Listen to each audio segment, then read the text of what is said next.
Oi pessoal, eu vou considerar esse vídeo como uma continuação do vídeo anterior. No vídeo anterior eu mostrei para vocês um checklist de análise fundamentalista com os principais indicadores que eu considero e os valores ali, as tolerâncias que eu considero para cada um desses indicadores.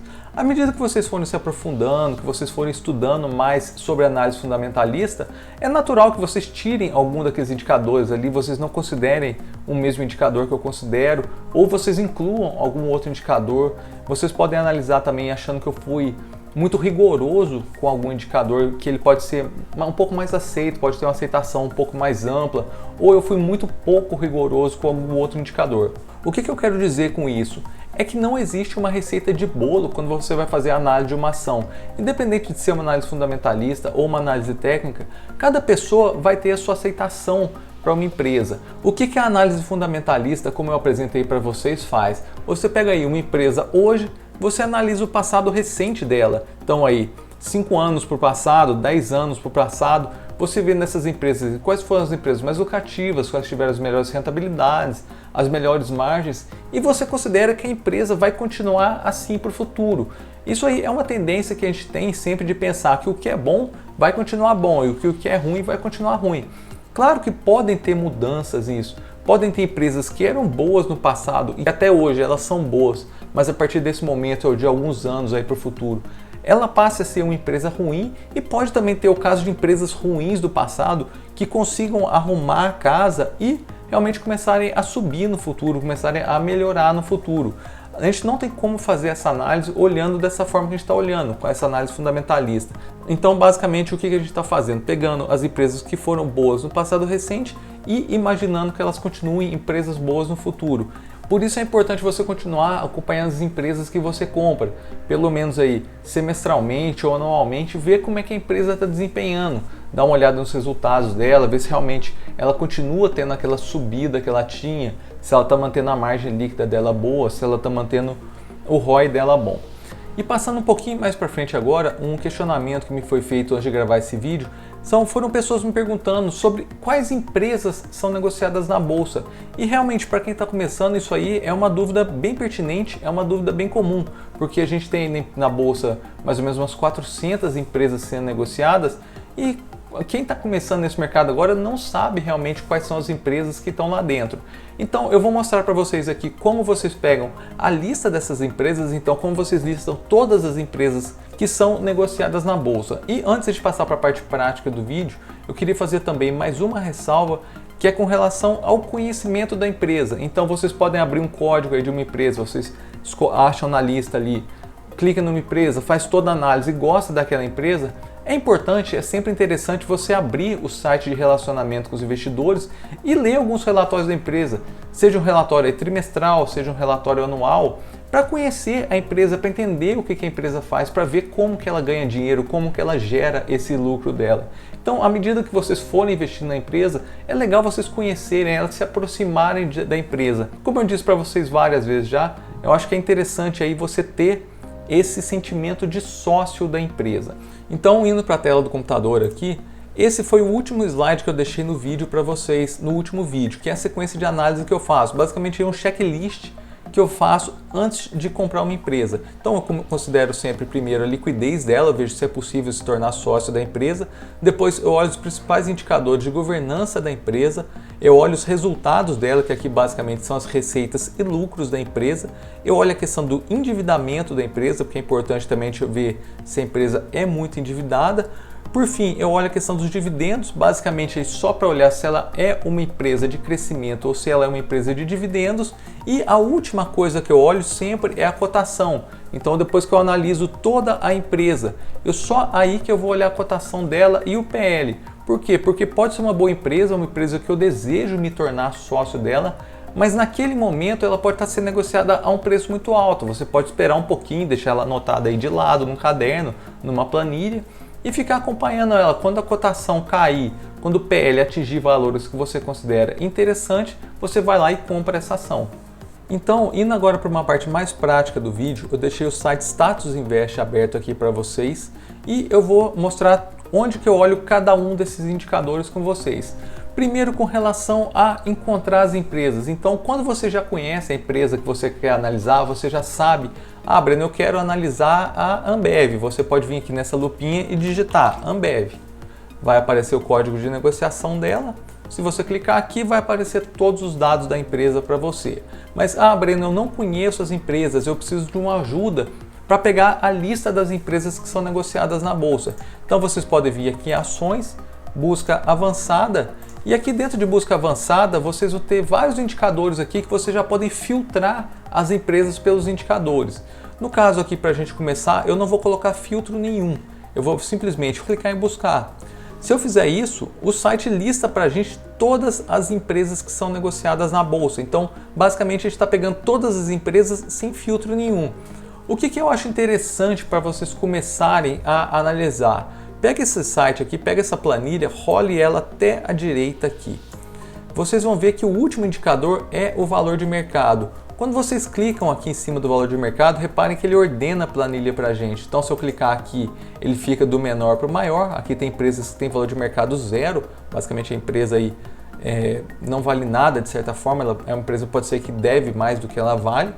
E se você for clicando aqui, ele vai ordenando para você. Qualquer indicador, qualquer coluna que você clicar aqui nesse site, você consegue ordenar, tá vendo? Qualquer uma que você clicar, ele ordena pelo indicador que você clicou. Mas vamos começar aqui pelo valor de mercado, por exemplo. Então, se você voltar aqui para a esquerda, você vê as empresas mais valiosas da bolsa hoje. Então, a Vale é a empresa que tem o maior valor de mercado hoje, depois a Petrobras, depois a Ambev, Itaú, Bradesco. Então, basicamente, você pode aí fazer a seleção de empresas desse jeito. Você viu uma empresa aqui que te interessa analisar, você simplesmente clica nela e o site vai abrir para você aquela mesma página com todas as informações da empresa para você analisar. Mas o que é interessante nesse site aqui é que você já pode então filtrar pelos indicadores que você quer. Vamos seguir aquela sequência que eu mostrei para vocês no vídeo. Então eu começo colocando com empresas só com liquidez acima de 10 milhões de reais. Eu não tenho como colocar toda a questão aqui de governança, então segmento de listagem, free float e tag along realmente a gente tem que analisar quando a gente entrar na página da empresa. A questão de patrimônio líquido crescente, receitas e lucros também a gente não consegue filtrar por aqui, mas a margem líquida a gente consegue. Então eu quero empresas que tenham margem líquida acima de 10%, empresas que tenham um ROI acima de 10%, e vamos passar agora para a parte do endividamento. Eu quero empresas que tenham uma dívida líquida por EBIT menor do que 3, então vai ficar aqui entre 0 e 3, que tenham a dívida líquida pelo patrimônio líquido abaixo de 1, então vou colocar aqui de 0 a 1, e que tenha a liquidez corrente acima de 1. A liquidez corrente está aqui, então empresa que tenha capacidade de pagar as dívidas de curto prazo dela e sobre dinheiro, então a liquidez corrente deve ser acima de 1. Então são esses indicadores aqui que eu filtraria. Como eu disse para vocês já algumas vezes, vocês podem ter outros critérios, você pode aceitar às vezes uma margem líquida mais baixa. Ah, Breno, 5% de margem líquida para mim tá bom. Ah, Breno, um ROI de 7, 8% para mim tá bom. Então cada um pode ter aí os seus critérios para fazer a análise. Então fazendo essa seleção aqui, clicando em buscar, ela vai listar as empresas que atendem a esses critérios. Então abrindo aqui por acaso a Vale, vamos dar uma olhada como é que é a Vale. A primeira coisa que a gente olharia é a liquidez, só que como a gente já filtrou ali por liquidez maiores que 10 milhões de reais, com certeza vão ter a liquidez maior que isso. No caso da Vale tem uma liquidez aí de 2 bilhões e 700 milhões de reais, então é uma liquidez super tranquila. Questão do tag along e do free float, você já viu aqui que a empresa tem 100% de tag along, então tem uma liquidez super tranquila para você se tornar sócio e uma ação que te dá 100% de tag along. Então essa parte de governança aqui já é bem interessante. O segmento de listagem ou free float você vai conseguir rodando no site lá embaixo, onde aparece o logo da empresa que está aqui. Então é a empresa Vale, tem o CNPJ dela e tudo, mostra alguns indicadores, alguns números da empresa, mas o que a gente quer olhar agora, que ela é uma empresa que está listada no novo mercado e tem um free float aí praticamente de 97%. O que isso quer dizer? Praticamente todas as empresas da ação estão sendo negociadas no mercado. Aqui embaixo, se vocês tiverem curiosidade de ver quem que é o maior dono da empresa, no caso é a Previdência Privada dos Funcionários do Banco do Brasil, que é a Previ, que tem aí praticamente 10% de propriedade da Vale. Repare que não é um grupo controlador. mesmo eles tendo essa quantidade de ações aqui, por eles não terem a maioria das ações da empresa, eles não conseguem exercer assim, decisões sobre a empresa. Então, no caso da Vale, todas as decisões que são tomadas pela empresa é uma decisão colegiada de todos os grandes investidores. Então, basicamente, a gente olhou aqui que a Vale é do novo mercado, tem um free float alto, tem o tag along de 100% e tem a liquidez bem tranquila para você se tornar sócio. Uma dica interessante para você reparar se as empresas são ou não do novo mercado é que quando você digita o nome da empresa aqui, se aparecer só as ações ordinárias, então vocês reparem que aqui é a ação dela, aqui é a ação dela negociada nos Estados Unidos, que é a Stock, e tem algumas BDRs de outra empresa aqui. No caso, a Vale mesmo só tem uma ação negociada, que é ordinária. Isso aqui já é um indicativo que a empresa é do novo mercado. Vamos pegar uma outra empresa aqui para vocês verem uma situação diferente. Por exemplo, a Alpargatas, que é uma fabricante de calçados. Quando você digita o nome dela, reparem que aparece o 3, o código 3, né, o ALPA 3, que é a ação ordinária da Alpargatas, e a ALPA 4, que é a preferencial. Vamos começar analisando a preferencial aqui. Se a gente rodar para dar uma olhada na liquidez dela, a liquidez dela é super tranquila, ela é negociada em mais ou menos 75 milhões de reais por dia, só que ela não tem tag along. Se vocês rodarem lá para baixo para ver o segmento de listagem e o free float, vocês vão ver que o segmento de listagem é nível 1, então é isso aqui que permite a empresa ter ações ordinárias e ações preferenciais, e ela tem um free float tranquilo de 30%. Só que a grande questão, na minha opinião, dessa empresa é a falta de tag along. Aí o que você pode pensar? Falar, Breno, vamos lá olhar então as ações ordinárias da Alpargatas, porque a gente vai conseguir um tag along. Então, entrando aqui na ALPA 3, vocês vão reparar que sim, ela tem um tag along de 80%, mas ela não tem liquidez na sua negociação. Então é uma empresa aí que para mim não passaria nos meus critérios para analisar essa questão de governança. Pegando uma empresa só para mostrar para vocês com um free float baixo, a gente pode pegar aqui o exemplo da Comgás. Se a gente for rodando aqui, você repara que ela praticamente não tem liquidez, uma liquidez de 240 mil reais na preferencial. Se a gente for olhar o free float dela, vocês vão ver que, cadê? Aqui ó, só 0,86% das ações estão sendo negociadas no mercado. Então, basicamente, todas as ações estão na mão de um grupo controlador. Nesse caso aqui é a Compass Gás e Energia, que tem 99,8% das ações ordinárias e 96,6% das ações preferenciais. Então, todas as ações dessa empresa estão na mão desse grupo, só 0,86% está em negociação no mercado. Então, isso aqui é uma empresa que não passaria no meu critério de análise de governança. Então, a gente já analisou liquidez e a gente já analisou governança das empresas. Já mostrei para vocês onde vocês conseguem essas informações aqui. Vamos seguir um pouco para frente então e entrar agora nos resultados. Vamos pegar uma empresa que é bem conhecida pela galera aí, que é a VEG. Então, quando eu digito VEG, reparem que só aparece a ação com final 3 aqui. Então, muito provavelmente, ela é uma empresa aí do novo mercado.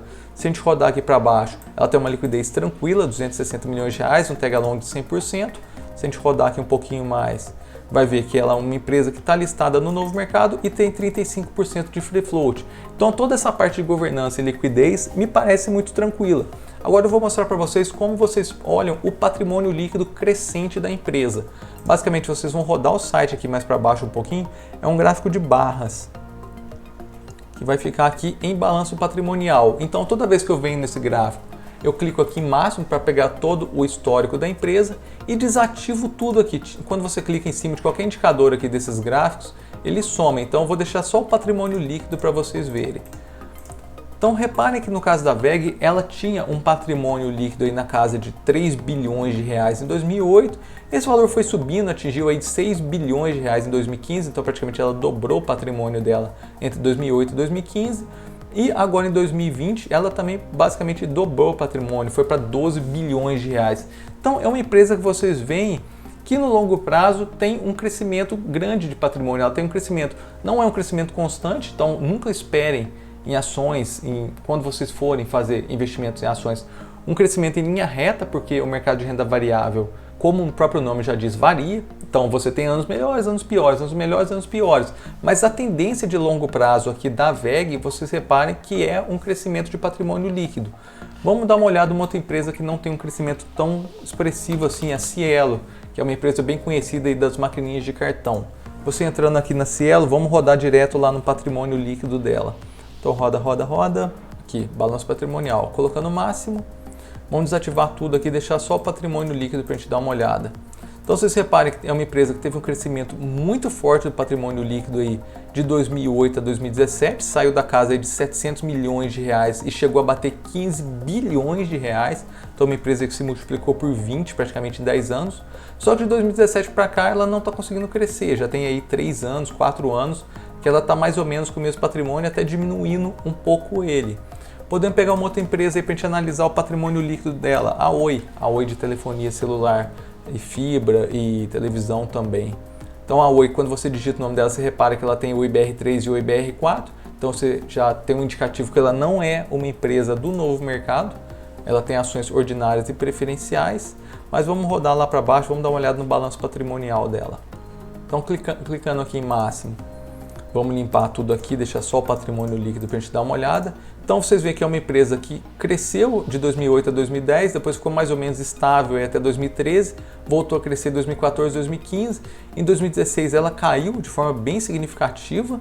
Em 2017 ela chegou a ter um patrimônio líquido negativo, voltou a ter um patrimônio líquido positivo e agora aí desde 2017, 2018 ela está só caindo e hoje é uma empresa aí que vale 7 bilhões de reais. Então comparem os patrimônios líquidos que eu mostrei para vocês aí da WEG, que praticamente era uma linha subindo, com o patrimônio líquido da Cielo, que foi um patrimônio líquido que foi subindo, mais ou menos oscilando até 2017, depois começou a cair, e o caso aqui da Oi, que é um patrimônio líquido que sobe e desce. Então vamos passar para a próxima agora, vamos dar uma olhada na questão de receitas e lucros da empresa. Vamos voltar para a WEG aqui, então abrindo a WEG. Vamos rodar aqui, é um gráfico de barras também que você vai encontrar essa questão das receitas e lucros, que está aqui, que é o DRE, demonstrativo dos resultados do exercício da WEG. Então, como sempre, eu clico em máximo para ver todo o histórico da empresa e eu começo analisando a receita. Então, vou desligar os custos, vou desligar o lucro líquido para dar uma olhada como que é a receita da WEG no longo prazo. Então vocês reparem que também ela teve mais ou menos estabilidade entre 2008 e 2010 e depois aqui praticamente só subiu. Então é uma empresa aí que no longo prazo você vê um crescimento interessante da receita, saiu de 4 bilhões e 500 milhões aí para 17 bilhões e 500 milhões. Se a gente for olhar o lucro líquido da WEG, a gente pode clicar no lucro e tirar a receita. Vocês reparem que no longo prazo também basicamente é um lucro praticamente só crescente. Vamos dar uma olhada aí de novo, vamos voltar aqui na Cielo que a gente abriu agora há pouco. Vamos dar uma olhada como que foi o resultado da Cielo ao longo do tempo. Então é uma empresa aí, vamos colocar o máximo aqui, que teve um crescimento forte das receitas de 2008 até 2016. Depois de 2016 para frente não está tendo aí um crescimento expressivo, na verdade ela está tendo uma queda das receitas. Se a gente ligar o lucro líquido dela para dar uma olhada, então é uma empresa que de 2008 até 2016, 2017 ela teve um crescimento bem interessante nos lucros, mas de 2018 para cá está só caindo e inclusive fechou o ano de 2020 com um prejuízo aí de 350 milhões de reais. Então o que eu procuro aqui também nas empresas? Um crescimento de lucro mais ou menos estável ao longo do tempo. Pode aceitar algumas oscilações, alguns sobe e desce, mas é importante vocês procurarem assim empresas que tenham a tendência de crescimento no longo prazo. Mostrando aqui para vocês uma questão das ressalvas que eu disse com relação a lucros não recorrentes.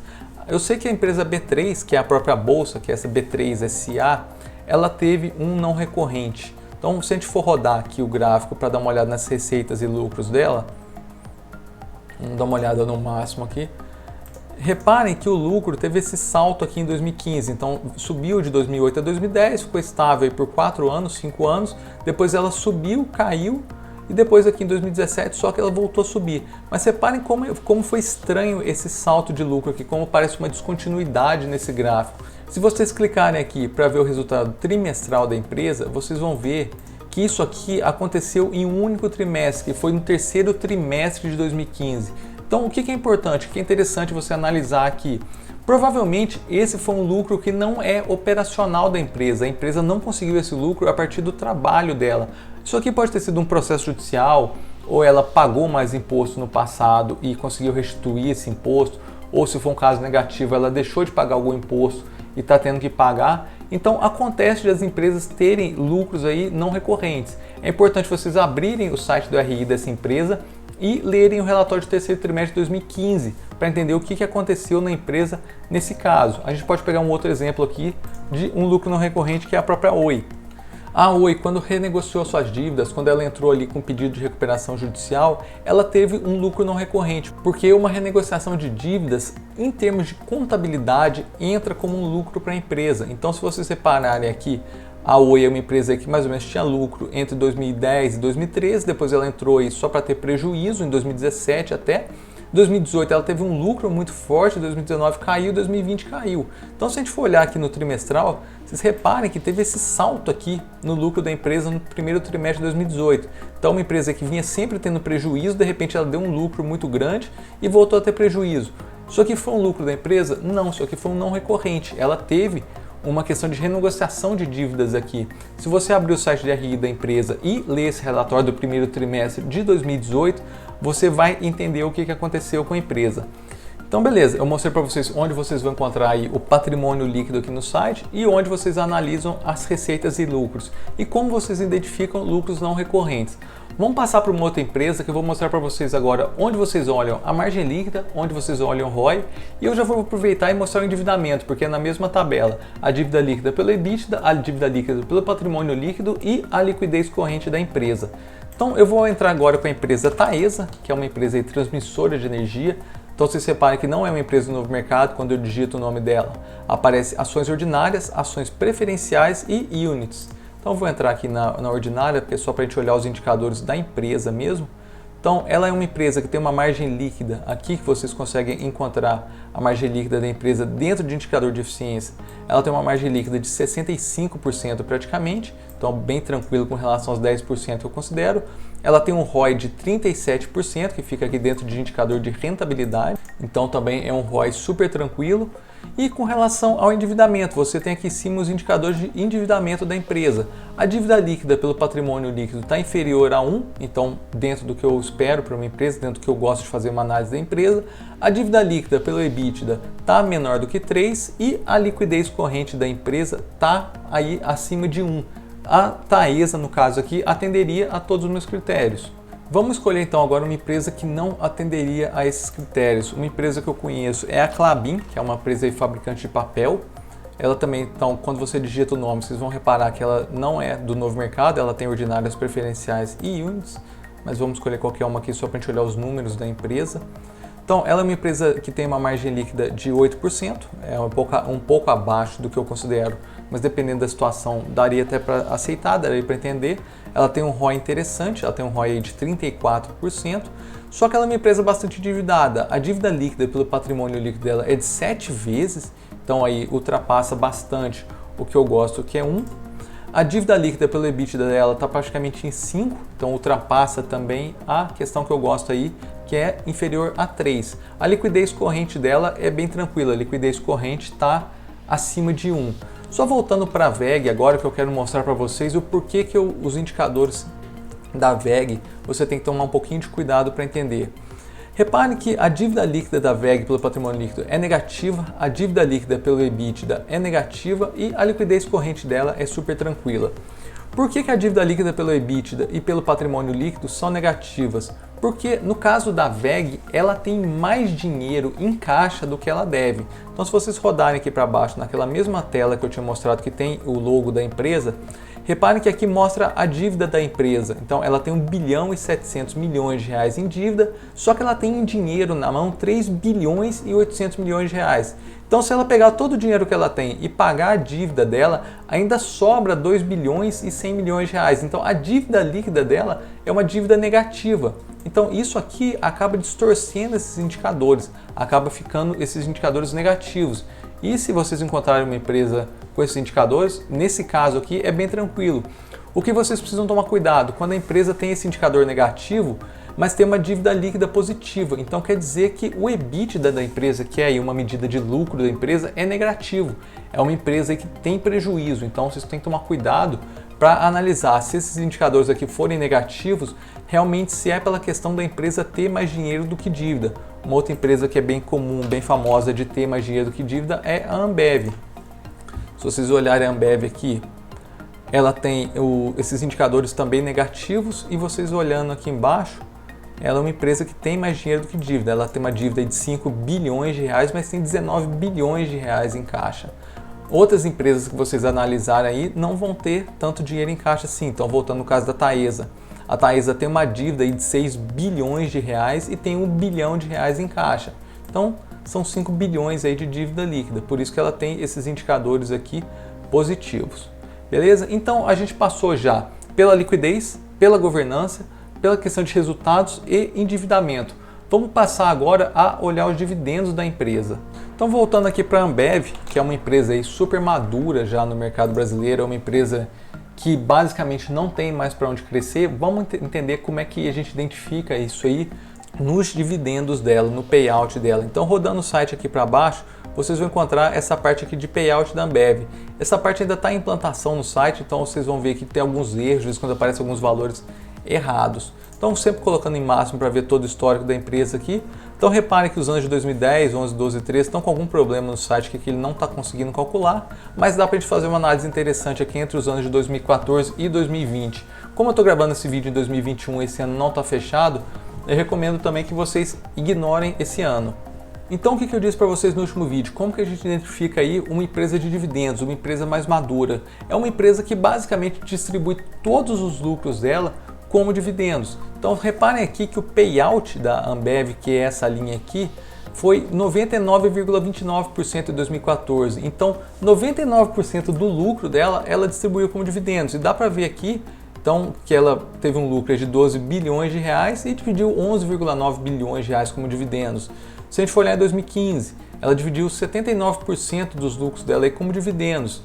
Em 2016 ela distribuiu 88%, em 2017 ela distribuiu 102%, praticamente 101,5%. Ou seja, ela distribuiu mais do que o lucro que ela teve. Ela pegou um pouco de dinheiro que ela tinha em caixa ainda para distribuir como dividendos. Então reparem aqui que a Ambev é uma empresa que tem uma distribuição bem grande de dividendos. Então o que isso quer dizer? Que é uma empresa que não reinveste tanto dinheiro nela mais. O que a gente espera no caso de uma Ambev? Que seja uma empresa que não tenha ali um crescimento tão forte de receitas e lucros ao longo do tempo. Então, se a gente for olhar aqui no gráfico de DRE da Ambev, colocando o máximo, vocês vão ver aqui que a receita da empresa é uma receita que cresce, é uma empresa aí que vem crescendo, mas que os lucros dela até que não crescem tanto. Esse 2017 aqui, reparem então que teve um fundo, se a gente entrar no trimestral, é justamente a questão que eu falei para vocês. Aqui a empresa teve um não recorrente, então eu ignoraria esse dado aqui na análise. Mas só para mostrar para vocês, reparem então que não é uma empresa que tem um crescimento de lucros aí tão forte, mais ou menos desde 2018, inclusive, ela está com lucro aí estável na casa de 12 bilhões de reais. Aqui ela tinha um lucro de 12, 13 bilhões de reais. Então é uma empresa que não está subindo muito, ela não está saindo muito do lugar. Basicamente tudo que ela recebe de lucro, como vocês viram ali naquele gráfico de payout, tudo que ela recebe de lucro, ela está distribuindo para os acionistas. Vamos ver uma outra empresa, um caso diferente, por exemplo, a M. Dias, que é uma fabricante de biscoitos e massas. Então, como eu digitei o nome dela, apareceu só MD3, provavelmente é uma empresa do novo mercado. Então, você vai ter tag along aí e vai ter um free float tranquilo, acima de 25%. Reparem como é que é o payout da M. Dias. Então, vamos ignorar o ano de 2021 aqui, porque ele está calculando errado. Repare que é uma empresa que tem um payout baixo, então ela distribuiu aqui praticamente 15% dos lucros dela como dividendos, 22, 25, 24, 24, 22. Então é uma empresa que retém bastante lucro para tentar crescer e distribui aí na casa de 20, 25% dos lucros como dividendos. Então vamos dar uma olhada nos resultados aqui da M. Dias, vamos ver como é que é o crescimento de lucro dela ao longo do tempo. Então se a gente for olhar, ela tem um crescimento bem interessante das receitas, saiu aqui de 2 bilhões e hoje está com 7 bilhões de 2008 até 2020. E o lucro aí também estava crescendo, ele veio aí subindo de 200 milhões e chegou a bater 800 milhões de reais, então cresceu 4 vezes o lucro da empresa em 10 anos. Agora em 2018, 2019 e 2020 ela é uma empresa que está sofrendo um pouco com a alta do dólar, porque praticamente o que ela usa para a fabricação dos seus produtos é o trigo, e o trigo é cotado em dólar. Então, desde que o dólar começou a subir, ela é uma empresa que está tendo um pouco de problema aí com essa questão cambial. Mas vocês reparem que é uma empresa que reinvestia bastante nela e conseguia um crescimento bem expressivo do lucro.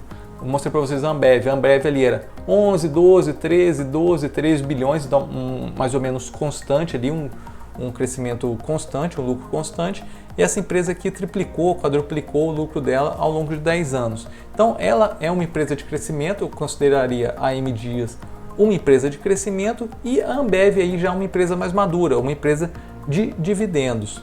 Agora, um indicador que muita gente olha, muita gente dá muito valor nesse indicador e realmente eu não sei se é um indicador que eu consideraria tão relevante assim, é o dividend yield, que quer dizer quantos por cento da cotação da ação, quantos por cento do preço da ação aquela empresa distribuiu em dividendos por ação. Por que eu não acho esse indicador tão relevante? Porque as empresas não trazem ganho aos acionistas só com a distribuição de proventos. Vocês reparem aqui que no caso da própria M Dias que está em tela, ela é uma empresa aí que basicamente distribuiu pouco provento ao longo do tempo e preferiu reinvestir na própria empresa. Isso fez com que a empresa tivesse um crescimento interessante dos lucros. Então você sendo um sócio dessa empresa, você estaria acompanhando aí uma empresa cada vez maior, uma empresa cada vez mais lucrativa. Agora tem empresas aí como o caso da Ambev que realmente preferem distribuir mais como dividendos. Então vocês têm que entender que não é só a distribuição de dividendos que traz ganho aos acionistas. A empresa pode pegar e realmente te dar ali sua parte dos lucros, que são os dividendos, mas ela pode preferir reinvestir e você cada vez mais é dono de uma empresa maior.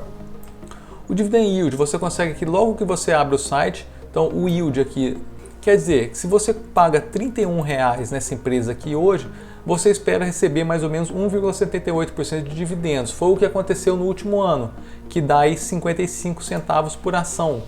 Vamos escolher aí uma empresa que tem o dividend yield maior, por exemplo, a Taesa. A Taesa é uma empresa que é bem conhecida por ter um dividendo mais alto.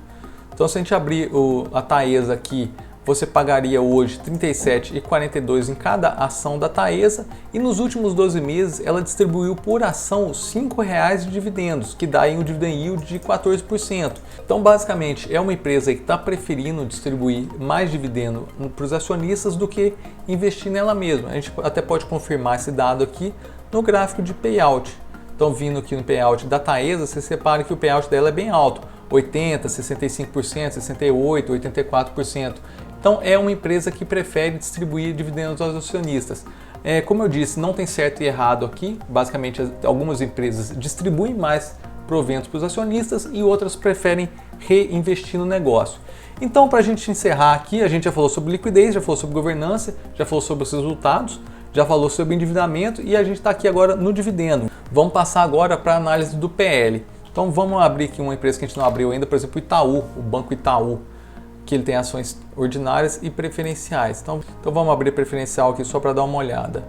No caso do Itaú, ele hoje está com PL. Então o que é o PL? P é a cotação da ação, é o preço da cotação da ação no mercado, e o L é o lucro da empresa dividido pela quantidade de ações que ele tem. Então seria isso aqui, é o LPA. Na verdade esse indicador aqui seria P, né, que é a cotação, por LPA. Para simplificar o nome, deixaram um PL, P por L.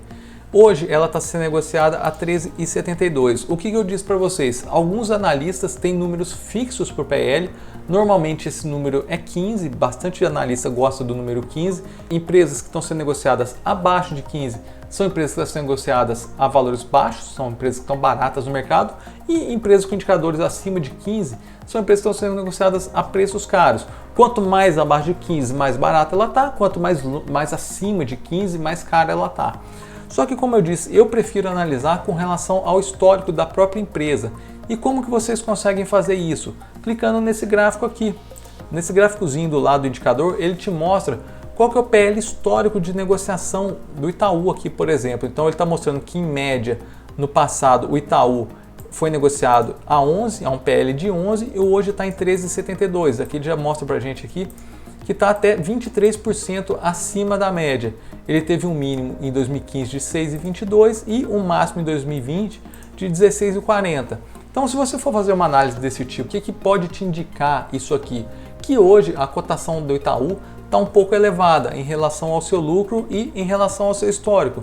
Então, pode ser uma empresa aí que é uma empresa interessante, você avalia, você gosta da empresa, todos os indicadores são interessantes para ela, mas ela está com um PL alto hoje, ela está com uma cotação um pouco alta hoje, pelo que ela está trazendo de lucro. Então é uma empresa às vezes que você vale a pena deixar anotada de lado ali e comprar ela no momento mais oportuno. Eu quero mostrar para vocês aqui então também, vamos mostrar uma outra empresa, vamos ir para a Taesa, que é a transmissora de energia. só para mostrar para vocês a questão do PL dela. Então, rodando para baixo aqui, hoje ela está sendo negociada em 5,25 e vamos clicar no gráfico. Então, em 2012 ela já foi negociada a 3,25, depois ela ficou aí rodeando na casa dos 7, 8, nesse período de 2013 a 2016, subiu para 11, voltou para 7, subiu praticamente para 11 de novo, caiu para 5 e hoje está em 5,25. Se a gente for olhar a média dela de negociação histórica é aí em 7,21, então hoje ela está sendo negociada a 27% abaixo da média. Então o que isso pode indicar para a gente? Pode indicar uma empresa que está sendo negociada a uma cotação baixa, a uma cotação barata em relação ao histórico da própria empresa. E aqui eu queria fazer uma ressalva também com vocês com relação aos não recorrentes. Como eu disse ali, foi no caso da Ambev. A Ambev teve um não recorrente, se eu não me engano, em 2017, e eu quero mostrar como que isso afeta esse gráfico aqui. Então vamos voltar na Ambev. Tá? Qualquer outra empresa que tem um lucro não recorrente, vocês têm que tomar muito cuidado com os indicadores, porque todos eles podem ficar distorcidos. Então, só para lembrar aqui, na Ambev, se a gente tiver nas receitas e lucros dela, vocês vão ver aqui que ela teve um não recorrente em 2017 que derrubou o lucro da empresa. Vamos dar uma olhada como que isso refletiu aqui no gráfico do PL. Então, clicando aqui no gráfico, reparem que a Ambev é uma empresa que era negociada na casa de 21, 22 de PL. Aqui em 2017, justamente quando teve o não recorrente, ela subiu para 46. Depois aí voltou a ser negociada na faixa de 22, 24, 22, 21. Então o que acontece? Como o lucro da empresa caiu e a cotação dela mais ou menos ali estava se mantendo, o PL sobe. Então, porque pela relação PL, quando o lucro cai, a relação PL sobe. Então o que acontece? Esse indicador aqui para mim, essa média da Ambev está calculada errada, porque esse valor 46 aqui traz a média muito para cima. Se a gente fosse desconsiderar esse valor, vocês reparem que provavelmente a média aqui da Ambev seria alguma coisa em torno de 21, 22. Então, o que acontece? Quando você tem um não recorrente, vocês têm que tomar bastante cuidado com isso, porque todos os indicadores da empresa podem ficar distorcidos. Nesse caso aqui, olhando mais ou menos, eu diria que a média dela deve ser 21, 22. Hoje ela está sendo negociada a 21,50. Então, hoje aí, mais ou menos, a Ambev está sendo negociada na média do seu PL. Então, pessoal, é isso. Eu passei com vocês aí, então, por todos os indicadores, passamos pela liquidez, passamos aí pela governança, pela parte de resultados, pela parte de endividamento, pela parte de dividendos e, finalmente, o PL. Como eu disse no começo do vídeo, e é importante reforçar, essa análise não garante que você vai escolher as melhores empresas para o futuro, porque basicamente a gente está fazendo aí uma análise do passado da empresa, mas tendência que a gente tem, o que a gente acredita, é que as boas empresas do passado continuem sendo boas empresas no futuro. E é isso que eu queria apresentar para vocês. Eu espero que vocês tenham gostado. Qualquer dúvida que vocês tenham ficado, eu estou à disposição. Podem mandar um comentário aqui no YouTube ou um direct no Instagram, que eu tento responder todo mundo. E até o próximo vídeo. Um abraço. Tchau.